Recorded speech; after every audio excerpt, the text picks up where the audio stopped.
the Ozark foothills of northeast Arkansas. I'm Carl Richardson, and this is Midnight Frequency Radio. Our guest this evening is Elton Turner.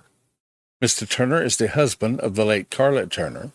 He is a graduate of the Denton High School Class of 1965 and a graduate of the University of North Texas with a bachelor's degree in computer science. In addition, he's also served in the U.S. Army from 1967 to 1976.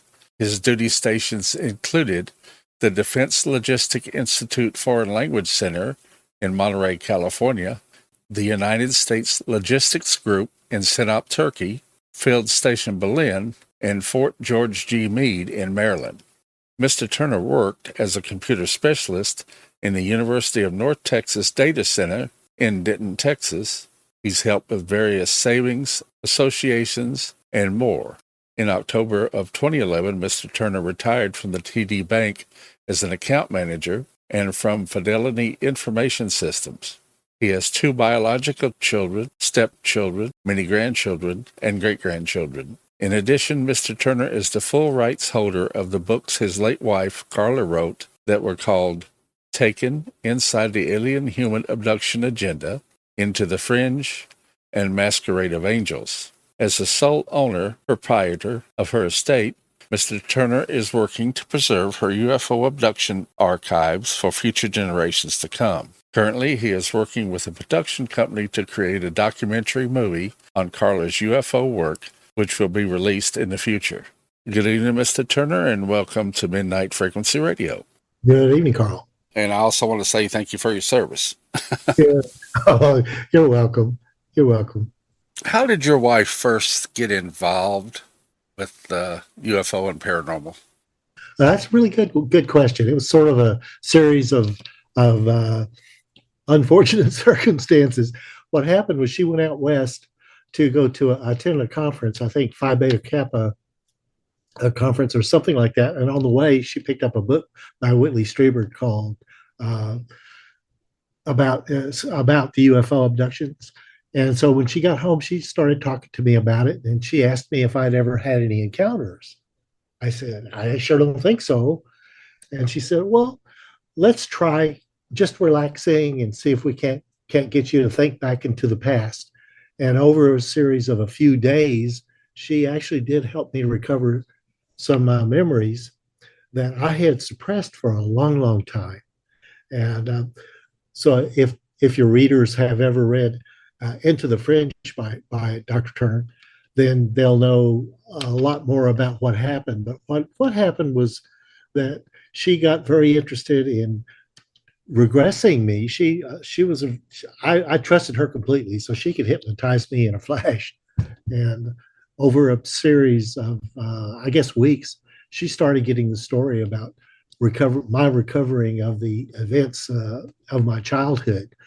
And I guess the very first thing that I remembered was at some point in my early life, my father and I were driving through the woods in Sierra Nevadas outside of, I think we were outside of Reno, Nevada, going up toward Lake Tahoe or Grass Valley, somewhere in that area. We were living in Grass Valley at the time. But my grandfather had a restaurant in Truckee, California. So I remembered being, my dad and I stopped in the middle of the woods because there was a tree in the middle of the road.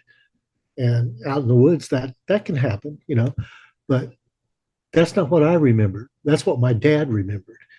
What he remembered was that after we were there for a little while, some guys came out of the woods, picked up the tree and carried it off the road. And we went on to get supplies from my grandpa's restaurant. Well, that was in 1947. I was just about a year old, but I was a walker and a talker by the time I was a year old. That was just my nature, but surrounded by nothing but adults. I didn't have any children friends. So I just figured, okay, here I am, let's do this. And one thing led to another. I saw a weird face, talked to my wife about it. We were sitting in our living room, and just things happened over a period of time where it just became apparent that I had had some kind of experiences. And so she started helping me to explore all of those experiences in my mind. And then we went into So because we were interested, because she was very interested, she discovered the MUFON group in Dallas. We went to the MUFON group in Dallas, and they introduced us to Barbara Bartholick up in Oklahoma. And Barbara was a very good hypnotherapist and researcher. Um, and over, I guess, the next year or so, we just uncovered all kinds of things that were going on, not only with me, but some with Candy or Karla, and and then also some with some friends of ours, her son and her daughter-in-law, and just one thing led to another. It was this series of circumstances. I don't know what more to say about it. It's very complicated, a lot of stuff going on, and a lot of details. But essentially, it was just she got interested because I told her a really bizarre story, and it surprised me too. So, Yeah. Do you but recall were there the aliens that you had contact with? yeah, If you had contact, were they grays or were they yeah, they were. reptilians? Well, okay, no, they were grays. I was a little tiny fellow. Okay, so I was picked up. I was carried around like a baby because I was very small child. And do remember what it felt like. They were wearing suits that today I would describe them as hazmat type suits. And of course, as a child, I was very interested in what this was that was talking to me. And I remember touching the eyepiece of one of these little gray aliens, and it was like plastic. We didn't have plastic back then, but that's what I equate it to now. Yeah. It was like glasses. I was clicking something. It wasn't like his eyeball. Uh, that's what I remember, and I do remember it was gray. I remember what the sensation felt like of being lifted in after being put into this whatever it was spacecraft. I was taken up, and I just remember the sensation of like an elevator. How an elevator kind of when it first takes off, if it's an old-fashioned elevator, it's not real smooth. It's kind of jerks you up like a roller coaster. Oh yeah. Yeah, and that's what it felt like. I ended up somewhere seeing something just absolutely gigantic gold colored thing out in surrounded by black, and I'm just assuming that was a spacecraft outside the atmosphere.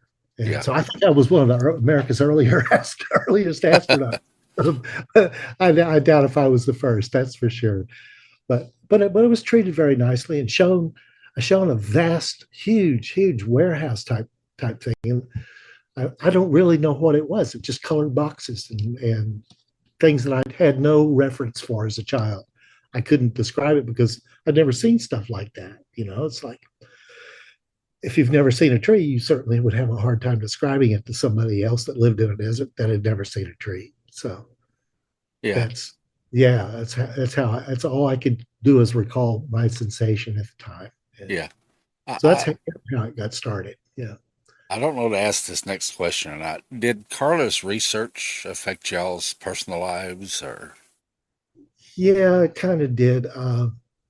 Because she stopped teaching. She was doing pretty a lot of teaching at the time. Yeah, well, at the time it was NTSU. Now it's UNT and Denton University of North Texas. She was also teaching in one of the community colleges, not too far away, over in CC Collin County Community College. She taught there for a while. She also taught high school English at her son's private school, the Selwyn School there in Denton. And she stopped all that. She just got real interested in what was going on. Now, the thing that followed that discovery, we were living in Denton, Texas at the time, and we did several trips into the city and back to go to MUFON conferences. We did notice that on one of the trips back from a MUFON conference, or the MUFON conference in Dallas, we were followed by somebody. She tried to lose them, and she couldn't. She couldn't get the tail off of us. They followed us all the way home from Dallas, that's about a 30-mile trip through, up the interstate and through town and everything like that. So we knew it wasn't coincidence. Somebody was just following her. So she got really kind of paranoid and said, "Let's move to Arkansas," because she was from Arkansas.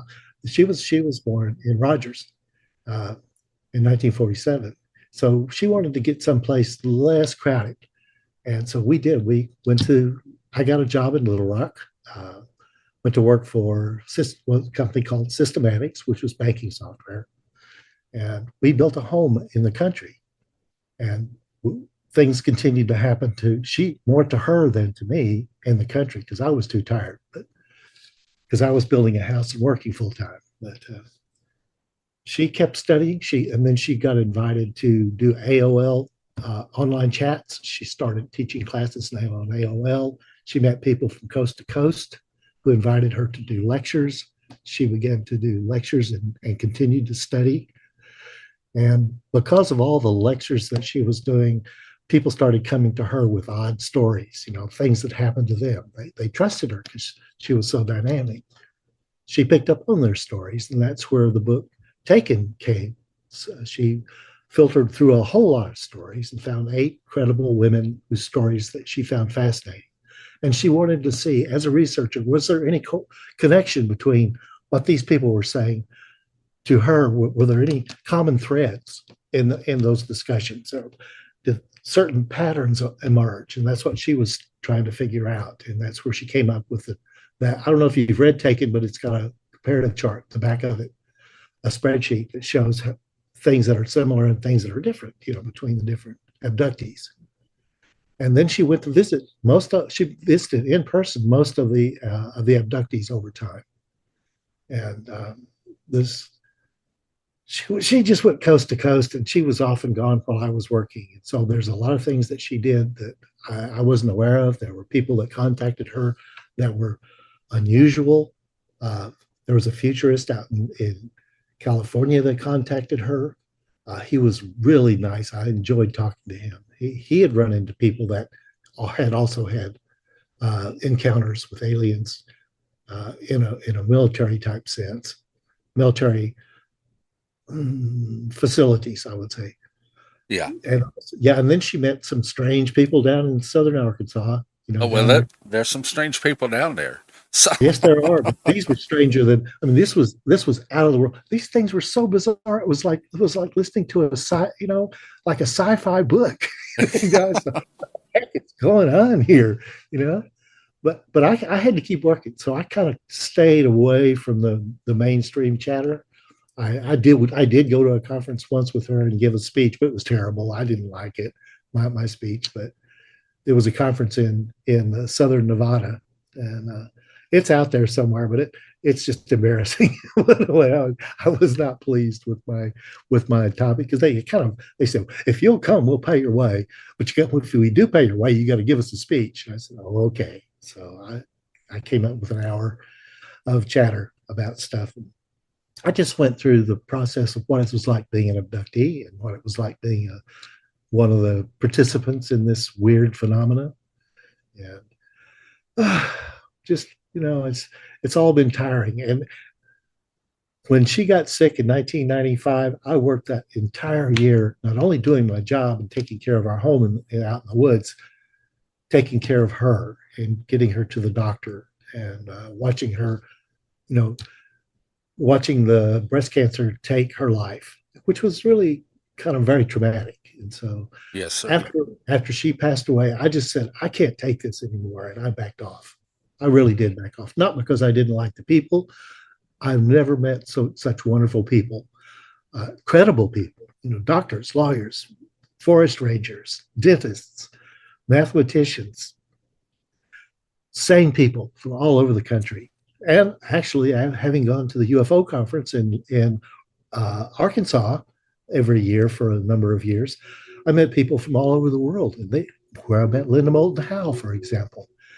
And those weird people that ran off and tried to get people to go follow that comet, Yeah. Just one thing after another. And she wrote articles. She did do lectures. There's a lot of them out there on the internet right now that you can go out and see what she was talking about. But I think it all distilled down to the fact that something was going on that's very, very real. The military does seem to be very highly involved. And it's not just the U.S. Army. It's not just I say military. No, it's a specialized, very highly technical group of people whose whose abilities are beyond what we consider normal. That is, they're able to abduct people, and because of the drugs they use, the techniques they have to they abduct people as well, and take them to these certain facilities. And they're not unknown. I have a really strange story. I can tell you a little bit more about one of the facilities that I went to, and I've later on got confirmation from a retired CIA agent that said, "Yeah, that place really exists. I've been there." And he says people do get abducted. They are taken there. And yes, they have there. We have highly specialized equipment and techniques for helping people or making people forget what's going on. But we want information. We want to know what you know. So it's like there's more than one side to this whole thing. There's good guys and there's bad guys, but it's hard to tell who is who. Who are the players? Karla's eventually boiled everything down to something is going to happen or something is happening to us.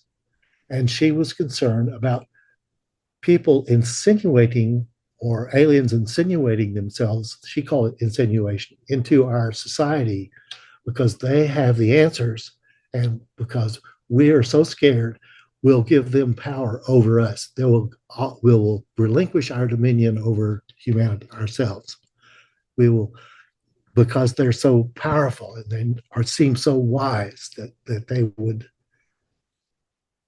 know they have the answers and they can help us out of this mess, like we're in. And so that was 30 years ago, and the mess has continued to get worse. And I don't know if it was who was involved. I know the CIA was involved for sure, but not all the CIA. Just in every one of these cases, when I say government or I say military or I say CIA, it's just a very small, highly compartmentalized group. That's the way these things operate. I worked in association with National Security Agency when I was in the Army, and I know that things are highly compartmentalized. I mean, you can be sitting next to somebody or have a wall between you and the guy in the other room, and you will never have any idea what that guy's doing. And that's planned. That's enforced, and that's the way they keep things from getting exposed. Is because if you have the need to know, you can know. But if you don't, you do not know. And that's a fact. And can they keep secrets? I will say, yes, they can keep secrets. They certainly can. Because everybody says, oh, people will tell things.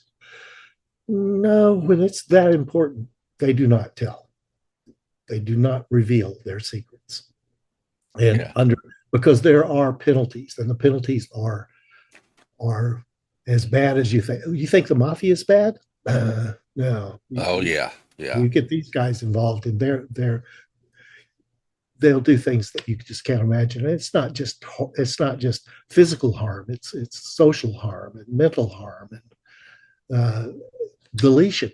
Basically, you can be deleted, and people will forget. We're not. That's just the way people are. Oh yeah.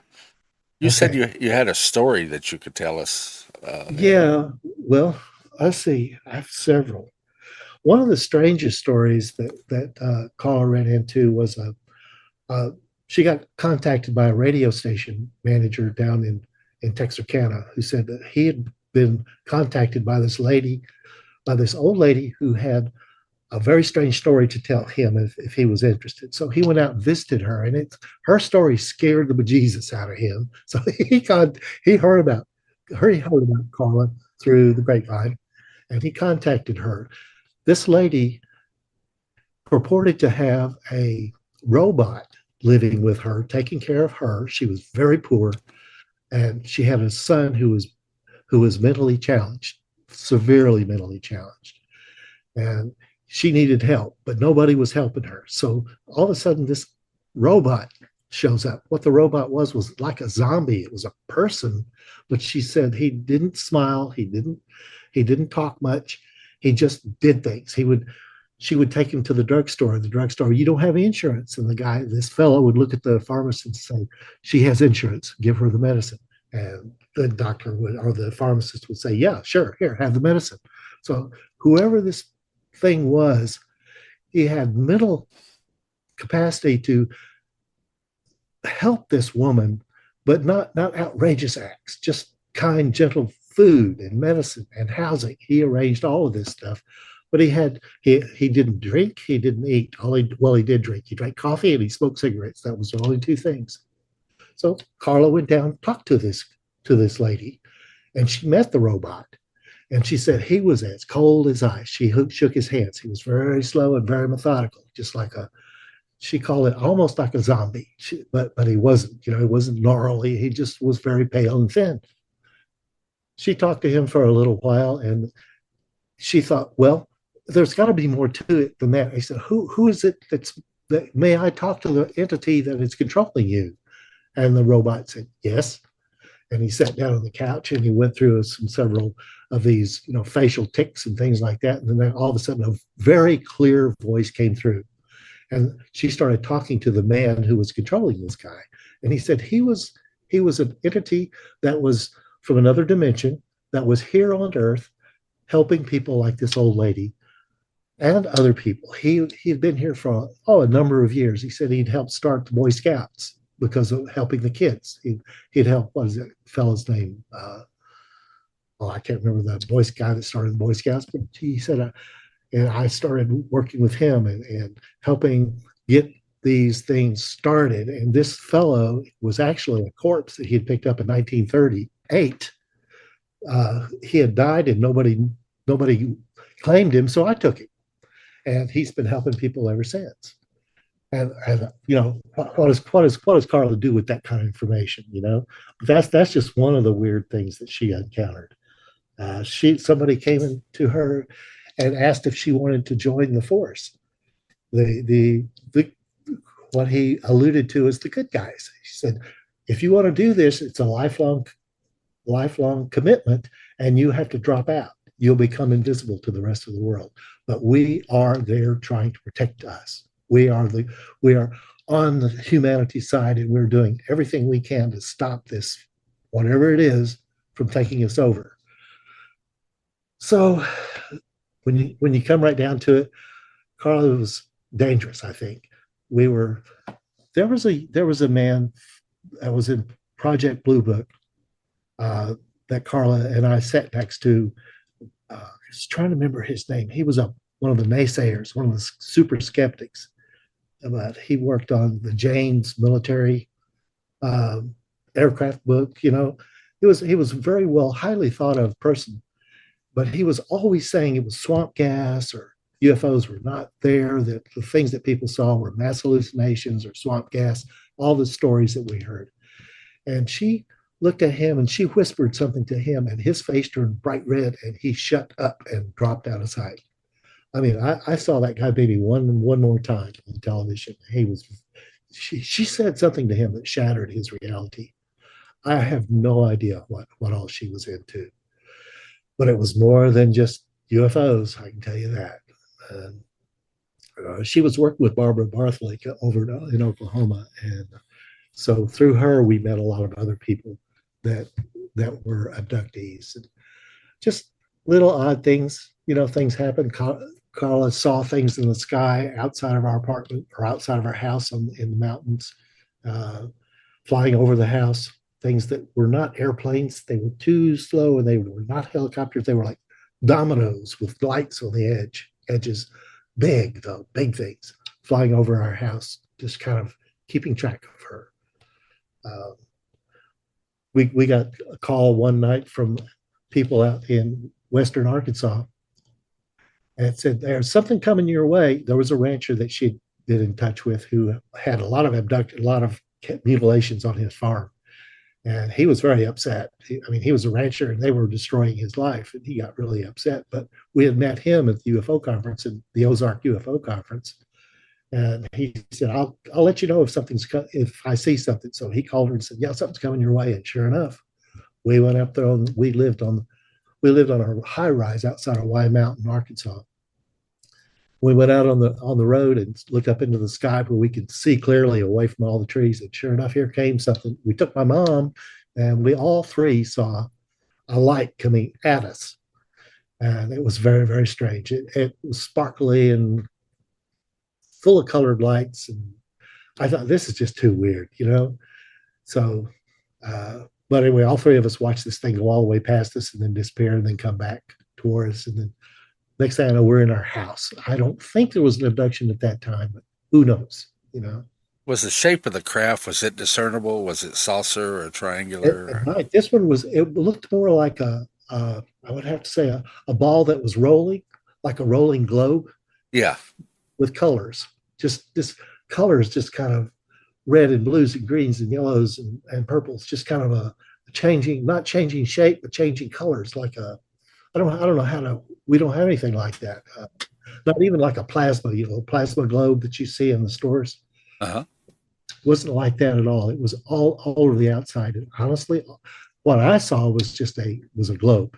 What my mom saw, she thought she saw something else, and Karla thought she saw something else. I don't recall what they thought they saw, but I remember thinking this is really weird. And we watched this thing for about 20 minutes, maybe half hour. Yeah. So it wasn't just a flash in the sky. It wasn't a comet. It wasn't a meteor. It wasn't an airplane, you know, and it wasn't a helicopter. It was just whatever it was definitely there. That was one episode. Another episode that we had out there on the Y Mountain area was Karla and I just decided we wanted to go up and see what's going on. So we went up to the top of the hill where there was a clearing and we could see well. And another one of these things we heard dogs barking in the distance, and the dogs barking out in the country, sound travels long distances because there's not a lot of traffic. We heard these dogs barking, and it kept getting closer and closer and closer, and the next thing we know, the power lines over our head, we had the big power lines. We didn't have underground utilities, we had a power line utilities, and they started humming and strumming. It was sounding like somebody was playing chords on the power lines, and like they were vibrating. And then all of a sudden things got very, very foggy. Fog just rolled in on top of us, and the power lines got really strong. The vibration was really, really scary almost. We thinking that they might break, you know, and they didn't. It's all of a sudden it just stopped, just blink, like turned off the light, and then the fog just lifted within seconds. The fog was gone. We don't know what that was, but it was not normal, you know. What else went on? Oh, I don't know. We just heard going to the UFO conferences, the Ozark UFO conferences. We met people from South America, Russia, Canada, truck drivers, guys that forest rangers talk to us because they see weird stuff, you know, sitting up in their towers out there in the Ozarks. A lot of people saw very, very strange things, Carl. It's just life was just filled with those, and I was getting exhausted. but Karla loved it. She just, oh yeah. I mean, as a researcher, she said, there's news here. There's something going on here. And that's why she wrote the book she did. She toned down everything tremendously when she was writing her books. Oh, and there's one other thing I want to point out to you. Also, there's her story is being the storyline has been investigated and researched extensively by Michael Kogi out in California. Michael has written several Star Wars episodes that are there. He's the author of the book Batman versus Superman. What was it? Batman versus Superman, the movie. Batman versus Superman. Oh, Dawn of Justice. He's the author of that. Yep, he wrote that, and he's working with Taylor Lane Productions. Christian Taylor is the owner of Taylor Lane Productions, and they have a storybook, a TV series that they are currently promoting, are trying to get onto TV. At one point before COVID, we've been doing this for several years now. At one point before COVID hit real strongly, they were in discussions with Tom Hanks's group. So people are out there in California are taking this story seriously. So if people want to hear Karla's story, even things about her, Michael Kogi has apparently written a very, very detailed TV series. I think script for TV series on her because she's so dynamic. This lady she was fire. I tell you, she was a lot of fun to live with, but it was very tiring sometimes trying to keep up with her. She was, yeah. I equated her to being a 300-watt bulb in a bathroom that only held 20 watts. I mean, in a bathroom fixture that only held 20-watt lights. I mean, she was just so bright. It's just like, wow. And honestly, I do not think she was killed. I really don't. Although it's always possible. I mean, yeah, there was a strange accident she was in a year before we know she had cancer. Somebody tried to run her off the road. Actually, did run her off the road and almost killed her, but didn't. And a lot of people thought that she was given cancer. I don't think so, because from the time I knew her, she had always had issues with cysts in her body here and there. Yeah. She was prone to physical issues that would probably eventually lead to her cancer. And then we lived in a brand new house with all these chemicals, paints and solvents and plastic, and we lived downstream from a nuclear power station upstream from the Arkansas River. And we lived on a mountainside where there's a lot of radon in the ground. So I think it was quite possible that it was just the environment that got to her, not the CIA didn't have to take care of it. And one more thing before I go. We have time. All right. There was something after she passed away, I was friends with a fellow who was approached by a retired man who says he had been a CIA agent, and he was really tired of his friends being compromised. Now, this is a weird story. Well, as if this other stuff hasn't been weird. True. His story was he was really tired of it, and he wanted my friend to help him design a communications encryption protocol that could not be cracked. Because his friends and his fellow agents who were his friends, that was his world, were frequently compromised by bad communications. Somebody had intercepted a message and they were killed, and he got tired of that. So he said, let's build something that they can't crack. So you remember the Enigma machine? You've heard about that from World War II. Yes, yeah. The German Enigma machine. Well, this guy and my friend, they wrote a computerized version of that, not with just 3 wheels. They did it with eight wheels. And they did it not only forward, but backward in random sequences. And he was told by the Department of Defense they could not export this because it was stronger encryption than anything they had. So they weren't able to export the software. But we actually used that software occasionally. He sold a few copies to legal people. But that was just the beginning of the story. The real story was that when I was over visiting this fellow and his wife, he told me, that all that stuff that your wife wrote about, he said, that's real. And he said, it's real. He says, I know because I've been to the places where they abduct people. I know those people. They do. And what she did was quite true. Well, quite real. And I didn't even know he knew about Karla. I don't know how he knew, but he did. He knew. And so I thought I listened to him he was very credulous. I mean, he was believable. And so he told me that, yeah, he had seen the book that people talk about, that there's supposedly a book that tells the history of mankind. That's not really like a book. It's more like you open it and it sends you the impressions. It talks to you, or it fills your mind with images and tells you the things. He says, I've seen the book. He says, I know it's there. And he said, I know this place that she wrote about, the crying place. He said, there's a place, underground place. It's called the crying place, where abductees are taken. And they are not alien abductees. They are taken by people because they need them. They're due for research. And he said, and they never escape.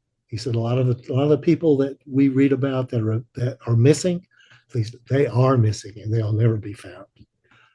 So I mean, that was spooky. We're going to take our first break here, and we'll be back in less than 5.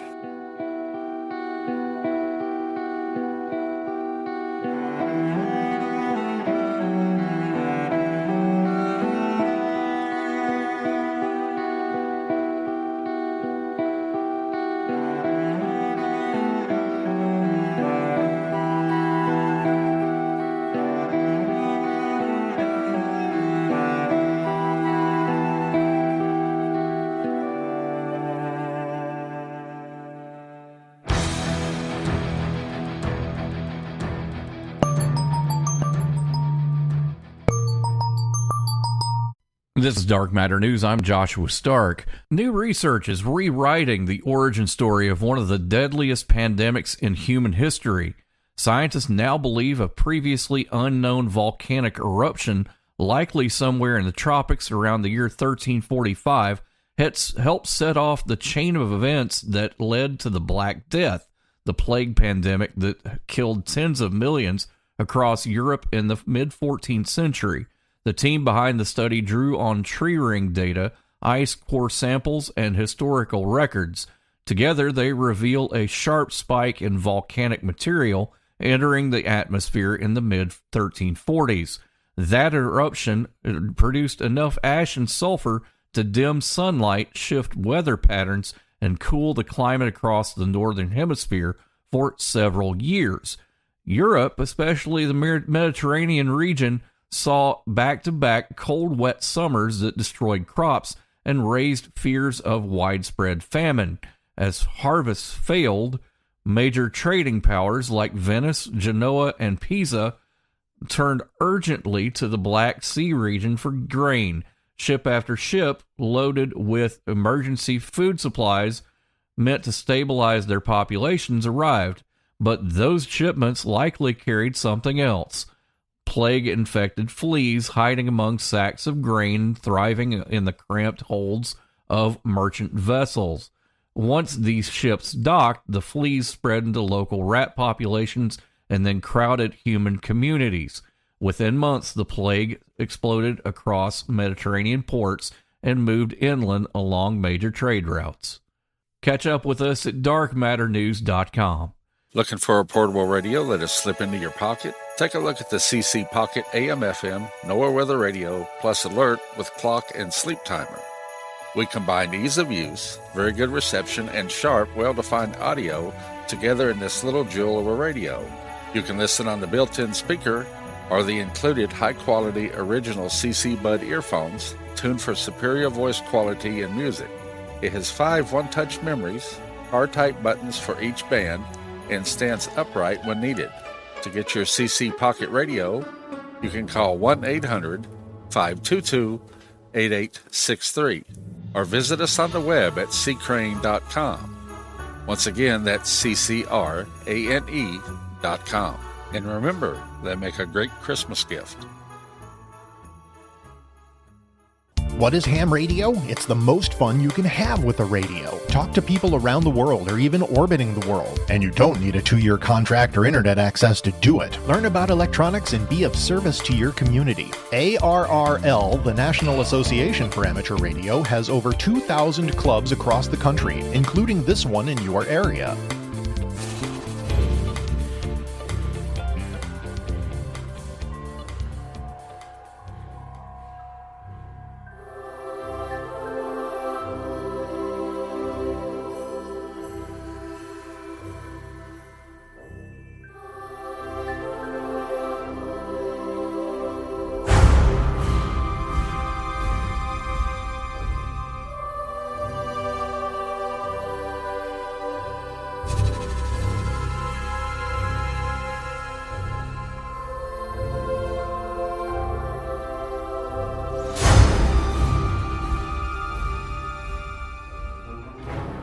Welcome back to Midnight Frequency Radio and our guest, Elton Turner. Mr. Turner, over the period of her investigation, did you or Carly, either one, run across Men in Black or receive any? Yes, we did. Right. One time she was talking to me about it, and she looked up out our living room window, and there was a black limousine in our front yard. Just with, she said there was two guys staring at us, through the car and window. And so she stopped real fast. She said, "Let's go see those guys. Let's go catch them." So we ran outside. I mean, we were talking 30 seconds. We ran outside, and we lived on a street that had, it was about, I would say, a good city block long before you could get off the street. We lived like close to the beginning of it, and they were pointing downhill. We went outside, and they were gone. So she thought for sure she'd seen a car with Men in Black in it. Yep. And that was one time early on. I didn't see him, but she did. Yeah. I had Glenn Stickling on quite a few months back, and his father dealt with people watching him. And he went out one night and offered them a cup of coffee. Why not, man? But they talk about their cars having all these lights across the dash. Well, I was just looking at my friend's new Hyundai. Lights all across the dash. I thought, oh, these guys were probably from the future. Yeah. Did y'all ever receive threats? Or Overt threats? No, okay. I did not. Just I guess the biggest threat was we tried to figure out what was going on with that that crash that she was coming around the corner and going to our home in the woods out in Arkansas, and somebody was going through a curve, and they were coming at her sideways. It was a wrecker truck coming at her side, and the wrecker truck was a flatbed wrecker truck, and it hit her on the side of the car, went all the way down the side of her car, and pushed her into a ditch. Damn. And the car was totaled. Yeah. But Karla managed to escape that. And the cop said, "I don't know how you escaped that." And I said, "It's because she was riding in a Subaru. She had a Subaru Legacy wagon. It was like a small tank. And that thing saved her life." But yeah, that was the only thing. And I don't even know if that was, I think that just could have been an accident, but I'm not too sure about that,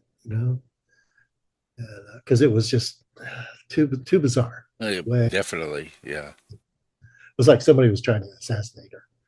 But that's what I thought at the time. But, yeah, well, I would have too. She walked away from it. She really did. She had a few cuts and scrapes where the glass had shattered and hit her face, but other than that, she was okay because she was in such a strong car. And but my poor car was totaled, and that was a really nice car. Missed that one. Over time, did Karla's research evolve, or did she? Well, that's a good question. Yeah, I think it did, because she got more and more sophisticated and became more and more acquainted with people that she would not talk to me about. She just said, "These things, it's business." She said, "It's business. You really don't need to know about it." And so I think that she was into some things that I just did not know about at all. And because she knew I was busy enough doing what I was doing, which was working like crazy. Because I did a huge project for Fidelity Information Services and Ford Credit. So I was really into the weeds, doing a lot of detailed work. And she just took pity on me and let me be her helper. Okay. But yeah, I mean, yeah, she frequently, I would say once or twice a month there for a couple of years, she was actually doing lectures in there and all across the United States.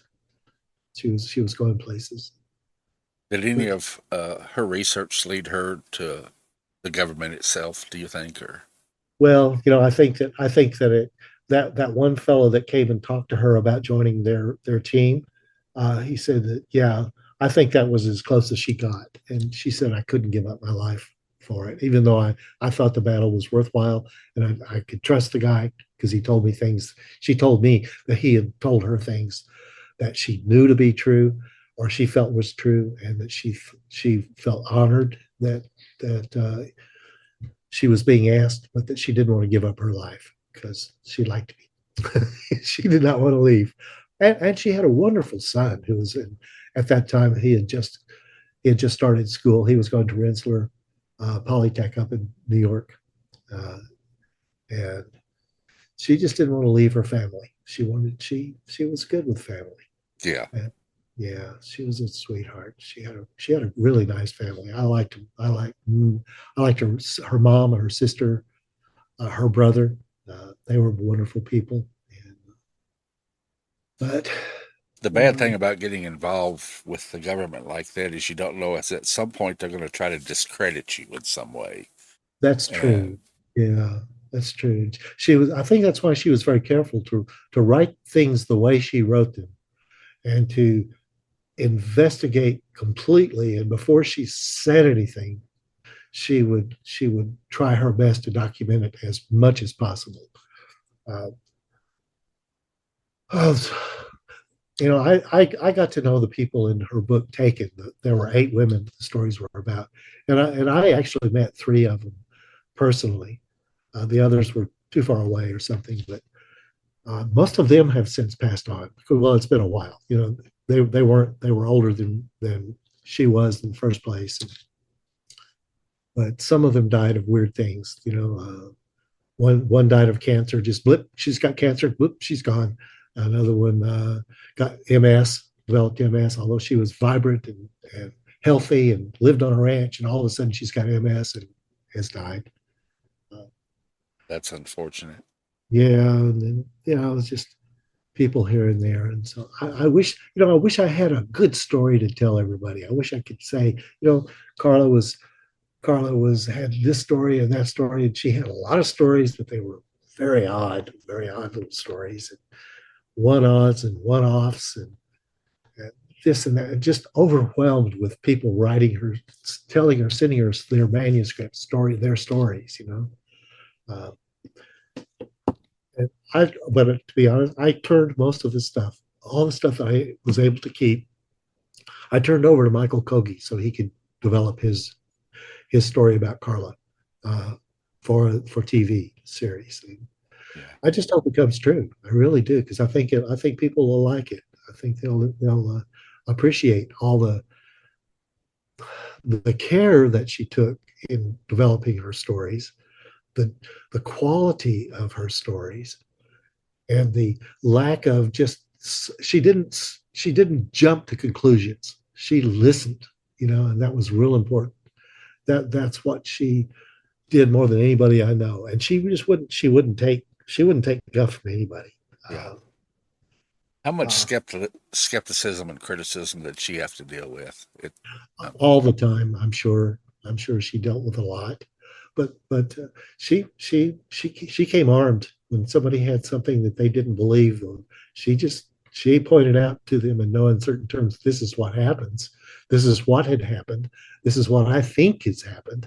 And this is what the evidence that I've collected says has happened, And so she was not just a gossip. She was not a gossip at all. Right. She didn't like gossip. She did research. That was her thing. I mean, that's what her dissertation, first one was about, let's see, I'm trying to think of her master's dissertation was about, there was this man that developed the guy that developed the geodesic dome. Well, anyway, she did her thesis, master's on that, and then her doctorate. We actually ended up in Exeter, England, at the Cathedral Library in Exeter, where she studied the Old English rhyming poem. There were some discrepancies there, and she wanted to figure out what was really going on. So she went and looked at the actual 1,000-year-old document, the manuscript itself, to see what had changed. Somebody had changed something. She could see the changes on photocopies. She wanted to see the original manuscript. So we went to Exeter, England, to look at the actual manuscript. That's how dedicated she was. She didn't just say, "Oh, I think." No, she said, "I want to know," and so that's why I think she got so involved in this, was that she wanted to know. She was really became more and more concerned that something was going on, and I think that it's easy for me to jump to conclusions about all this or that, or why are the American people so crazy? Why do we follow people that aren't trustworthy at all? and not just. I mean, I'm not talking about Republicans. I'm talking about everybody in general. Yeah.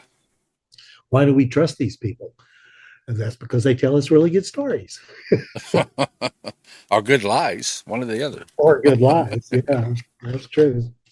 In her investigation, was there one particular case that that she found most extraordinary, or do you know? The ones that she found. Yeah, there was one that was very extraordinary, and it's never been published. It was about a young man who was half Indian and half black, who had been in prison, and he started talking to Karla about his abductions and what he saw, and this young man had the most extraordinary tales. I mean, we're talking. This was a fellow who, you don't even think he had an eighth grade education. I think he did, but he was not somebody that was prone to sci-fi fantasy. Or he was a tough guy. I mean, we're talking tough. I mean, one of his fingers was missing. He was tough, and he told Karla stories about what was going on in outer space all around us. He said, there's just things happening all of the time. He says, and I've had fights with these guys. He was a really strong individual. And that was one story or his stories, which I wish I don't have any of the documentation, but he drew pictures for Karla about what he had seen. He had talked to some of these aliens. He had said he had been to the zoo. He said there's a zoo out by somewhere closer to outside Mars, on the other side of Mars. There's a spaceship that's got a zoo in it, and there are people in that zoo, and they're on exhibit. And he says, we are definitely being visited, and they are not nice, or some of them are not nice. Most of them are not nice. He was very upset and very critical of the entities that were visiting us and taking us and doing things to us. He said he met the loneliest creature he met in the zoo he said he looked kind of like an octopus. He said because he says I'm very, he said the octopus creature told him, I'm very, very old and I'm the last of my kind, and so they're keeping me alive, but I'm so lonesome. He says there's nobody left except me. And just people in the zoo and creatures in the zoo and all kinds of things. I don't know, but I thought his story was really outstanding. And then the robot guy down in Arkansas, and who else? What else was good? Those were the two that really stuck with me the most. Barbara Bothwick. I don't know if you have ever talked to anybody that knew Barbara. But Barbara was in the 50s. She was a high fashion model in New York City. And remember Close Encounters of the Third Kind? There was that Frenchman scientist that was invested. Okay. Well, I can't remember that man's name, but Barbara was friends with him. Matter of fact, they had before she got married, they were closer than most people. Put it that way. She said Jacques Vallée. That's who I'm talking about. She was involved with Jacques Vallée for a while. So Barbara was a really interesting lady. However, she was so intense that she had a whole collection of video cameras that she had blown up. She'd get a new video camera and it might last her 2 or 3 weeks before it just got fried. She said she was even invited into a radio station once to do an interview, and she blew up the station. Oh my goodness. Her energy she didn't physically blow it up, but she blew out all the circuits in the station and it shut it down. And she was a high voltage lady. People are not what we think they are, was the conclusion I got. We're more than we think we are. Yeah. And sounds like she was emitting some sort of EMP type. Yeah, exactly. She was emitting some kind of EMP. Yes, she was. But she truly did. I've looked at her collection of video cameras and they were gone. Yeah. I mean, they just stopped working. Brand new ones, And it wasn't just a coincidental, this one or that one. We're talking, she never could keep one more than 3 weeks before it would die. She was character though. I just loved her. She was a really good person to talk with. She had many stories. One of Karla's books was written by Ted Rice, and Ted and Barbara became very good friends. But Barbara's husband died, and then Barbara died, and before Ted could get his second book, Masquerade of Angels, they were writing a second version of that. Even after Karla died, they were trying to create the second book. And when Barbara died, all the manuscripts were destroyed by her family because they just couldn't believe all the stuff Barbara was into. They were scared, so they just destroyed all of her stuff, all of her videos, the collection of her manuscripts and audio tapes of her sessions. And yeah, it was a hard life. It really was. There was more to it than just, oh, I'm interested, or I think this is fun or whatever. But it wasn't. At any point in her research, did she feel that there were different alien races that may have been imposing each other or against each other? I guess I should say. I picked up on that. I think that there are. I think that there are. I think my personal opinion is that there is something going on that is by far greater than we as humans are able to understand. And not that we're stupid. We're not stupid at all. We're very, very bright. But I think there are things that have been around for millennia, or millions of years, perhaps longer than we have, who have developed rules and regulations on how things are going to happen or what aliens can do when they go out to explore the universe. And if you break the rules, you are obliterated. I mean, you're just erased. That's it. So that's my feeling, is that there are police out there. There are intergalactic police that saying, no, you cannot go into a place like the Earth, who has a developing intelligent species, and take them over. Just run roughshod over them and take over and use them for your own devices. There are ways of doing it. And remember, Star Trek was kind of that way. No, do not intervene with people and their evolution. And I think that's quite possible. I really do. I think that's where Karla was coming from. She thought there are good, valuable entities that interacted with us on all kinds of levels, spiritual and physical, and that the end result was really, when it comes right down, up to us as to what we did with the information that we were given.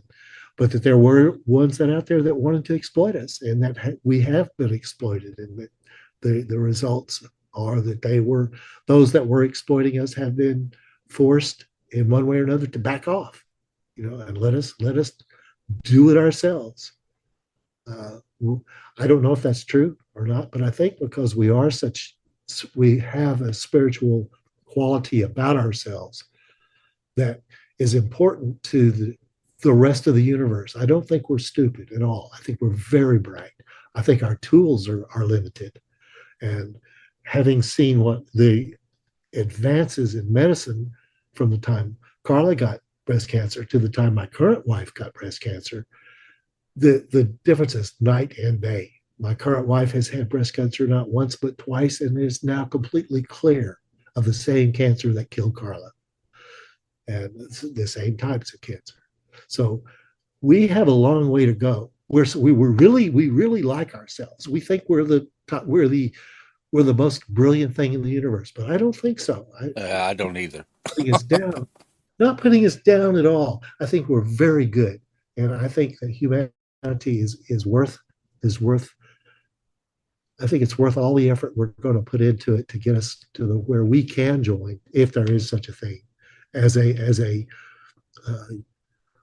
universe of other beings, and I think we'll get there, but we've got to take control somehow. We have to say, we don't like these. We don't like war. We don't like killing each other. We don't like people that that abuse everybody else. We want to build something strong.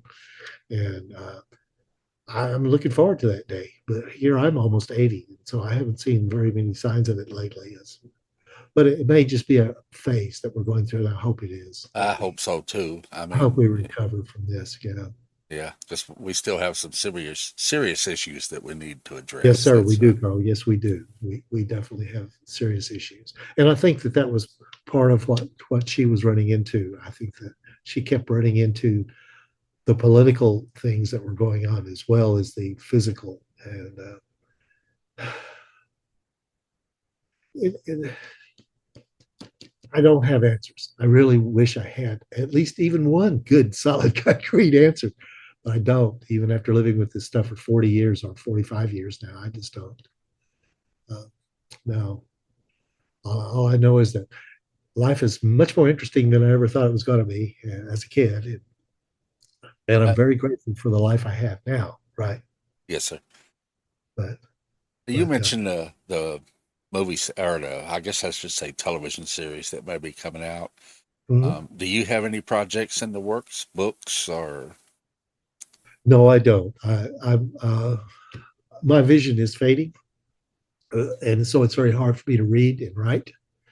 Uh, it's not gone yet, but I could see things at a distance. But like every time I get a new pair of glasses, they last for about 3 weeks, then I can't see again. So I'm very discouraged.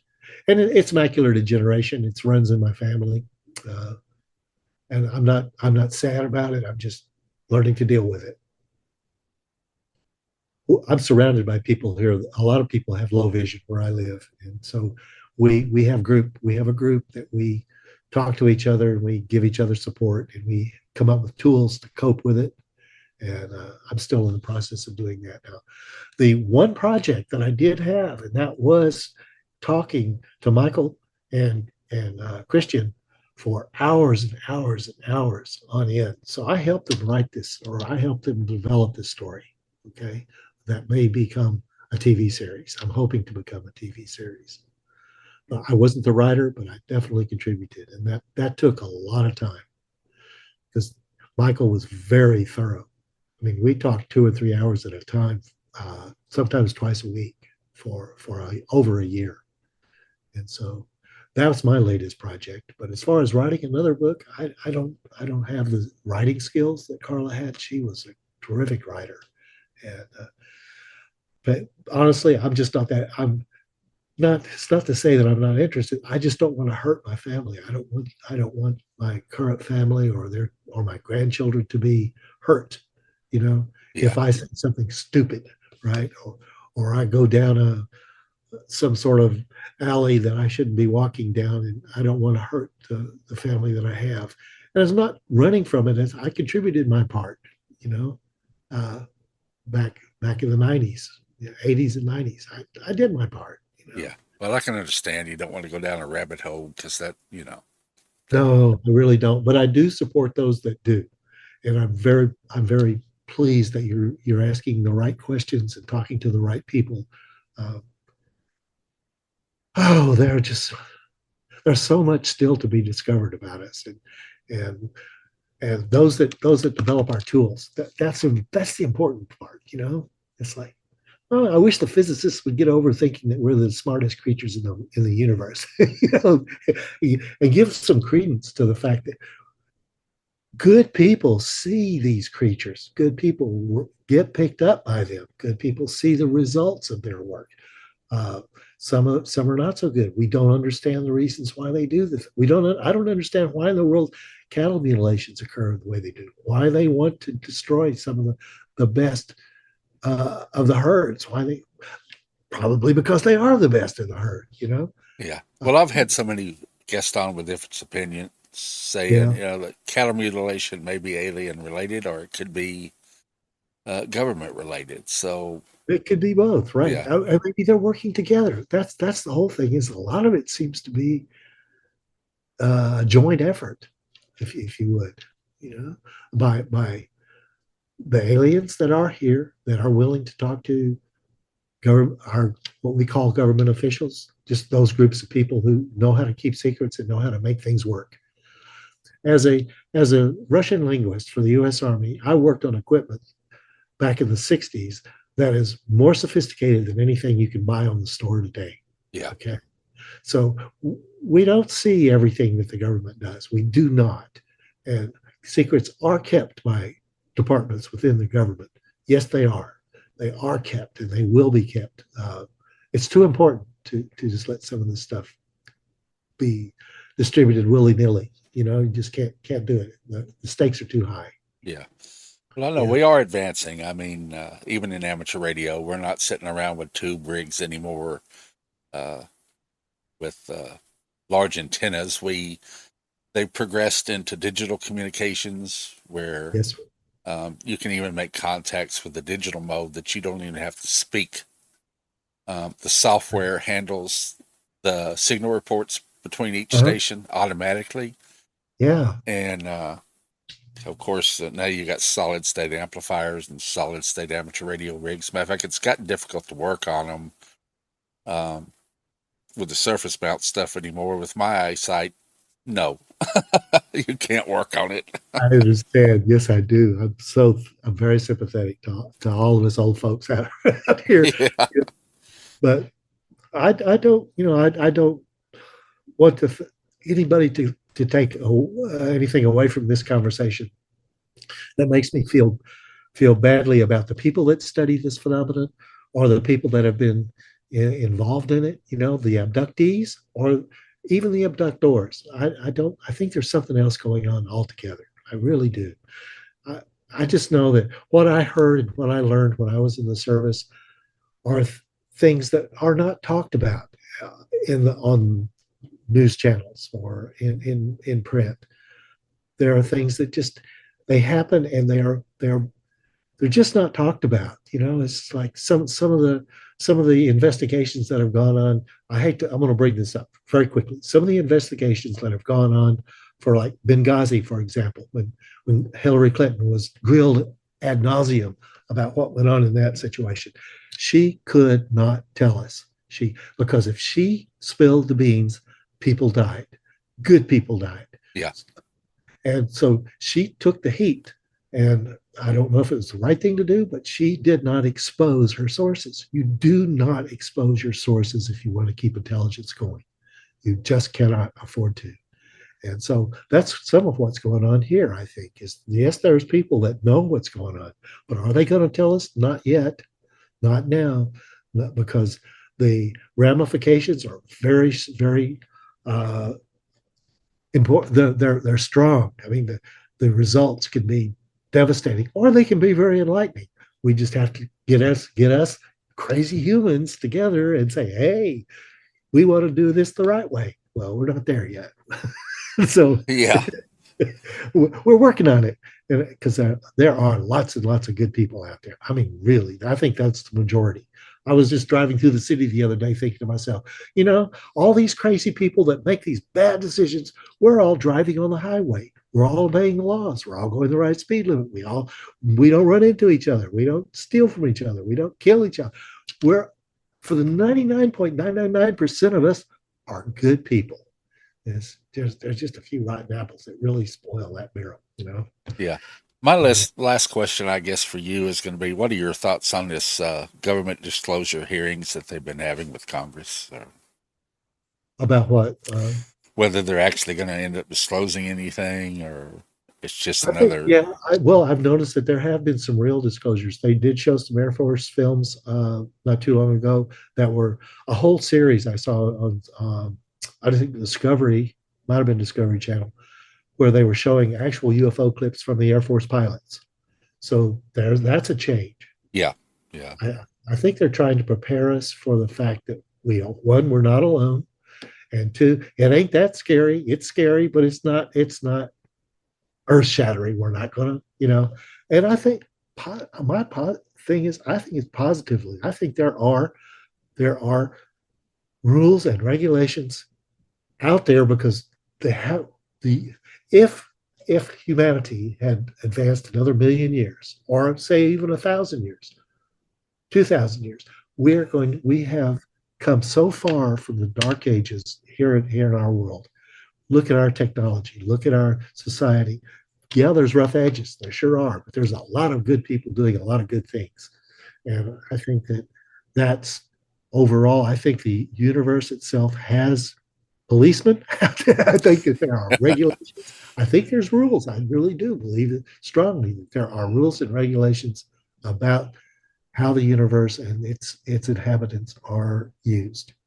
And that's my belief. And that's what's kept me sane, I think, through all this thing is that, yeah, there might be time travel. There might be this, there might be that.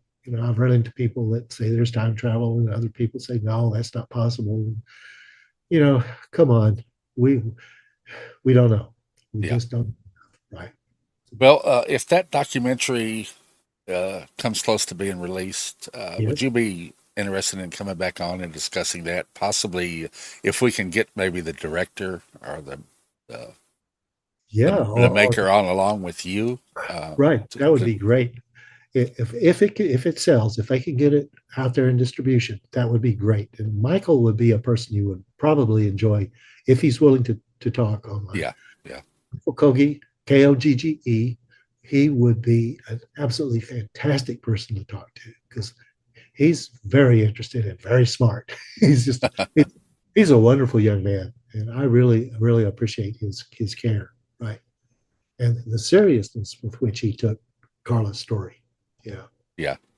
Well, we'll see how it turns out. But I don't think it's a cartoon. I don't think I made them promise that I would give them permission if they would not make fun of her. And they said, no way are we going to make fun of her. It's too important. So.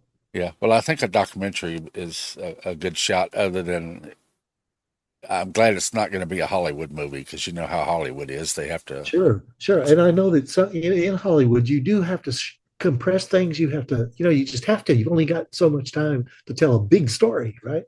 So. Or they want to go overboard with it, like the movie Communion.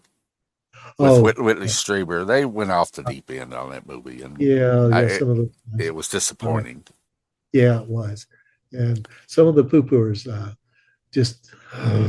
Yeah, exactly. Well, sir, I know it's getting late for you. Time. Yep, it's time. Yeah, so I will let you get on with your evening, and sir, I will probably be back in touch when comes close to the. Well, I hope that I did. I hope I wasn't just absolute. I know I bounced all over the place because I don't have a script, but you asked really nice questions, and I appreciate the care. Well, I appreciate that, and you did fantastic. I don't always go by scripts. I just, Well, it's not necessarily a script, but I'm not a lecturer like Karla was. She could lay it on the line. I'll tell you, she was a wonderful character, and I miss her still. But I think that her spirit led me to my current life, and I appreciate that more than she'll ever know. I think she knows. But, yes, sir. Well, I will let you go, and it's been an honor and a pleasure to have you on. And thank you for your care, and I appreciate it. Appreciate you asking. And I hope you have a good evening. Thank you. You too. All righty, sir. Good evening. Take care. Bye-bye. Bye-bye.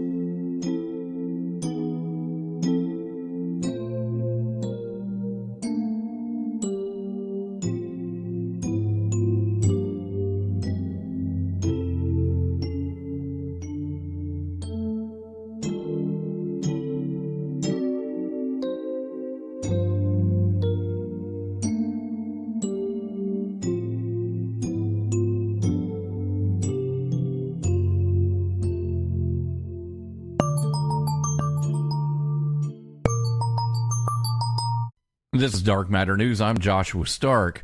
NASA is testing drones in California's Death Valley to prepare for future missions to Mars. The goal is to teach drones to navigate safely across featureless sandy terrain, similar to what they would encounter in the Red Planet. Researchers are flying drones over dunes, rocky slopes, and flat desert stretches under extreme heat to simulate Martian conditions. The tests focus on improving navigation systems, camera sensors, and flight software so the drones can identify safe landing zones and avoid hazards in areas lacking distinguishable features. This work builds on lessons from previous Mars helicopter missions and is a broader effort to develop autonomous technologies for exploring Mars. Hi, this is Jessica with C. Crane. Tired of spotty radio reception and static? C. Crane CC Wi-Fi 3 Internet Radio offers a crystal clear solution with audio guaranteed to outperform any smartphone speaker. With an internet connection, tune in to over 30,000 radio stations from around the world, all conveniently accessible without needing any apps, providing personal information, or additional monthly subscriptions. Enjoy complete privacy with no microphone or eavesdropping. The CC Wi-Fi 3 boasts a user-friendly interface with a full-sized remote for easy control. It also doubles as a Bluetooth speaker for your favorite music and podcasts. Ready to upgrade your listening experience? You can get the CC Wi-Fi 3 by calling C. Crane at 800-522-8863 or by visiting us online at ccrane.com. Once again, that's CCRANE.com. This is Dark Matter News. A major new report laying out priorities for the first human mission to Mars says the goal should go far beyond planting a flag. According to the National Academy's team that prepared it, the mission should be driven by science, with the search for life at the top of the list. The authors argue that astronauts should investigate whether Mars ever supported life, whether it still might, and how its environment evolved into the dry, cold world seen today. The report emphasizes that even if no biological signatures are found, the mission has enormous scientific value. It calls for studies of Mars water and carbon dioxide cycles, detailed geological mapping to reconstruct the planet's history, and monitoring of dust storms and radiation. Understanding how the Martian environment affects humans over long periods is also considered essential, including physical health, mental resilience, and how crews work together under isolation and harsh conditions. Researchers also want to examine how plants, animals, microbes, and DNA respond to Mars-like conditions to gauge future possibilities for sustaining life there. To make this possible, the authors outline a mission approach nicknamed 30 Cargo 300. A first crew would spend about 30 Martian days scouting out the landing region, collecting samples, surveying terrain, and identifying promising sites for deeper work. After an uncrewed cargo delivery brings heavier equipment and supplies, the second crew would stay for roughly 300 souls. That's it for Dark Matter News. Catch up with us on the Midnight Frequency Facebook page. From Memphis, Tennessee, I'm Joshua Stark.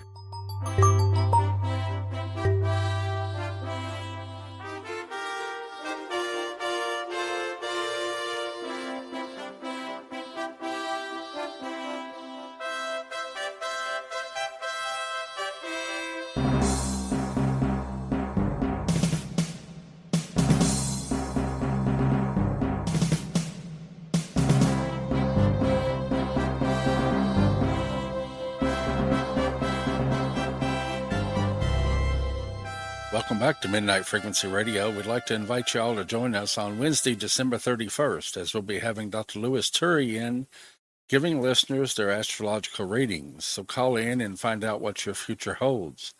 In our second hour, we'll be taking call-ins, open lines for the 2026 prediction. This will be our first annual event, and we hope everyone will tune in, call in, and give us your predictions of what you think might happen in 2026. Until then, for Art Bell, Joshua Stark, Joshua Cheers, Lady Marie, I'm Carl Richardson. Remember to keep exploring the unknown.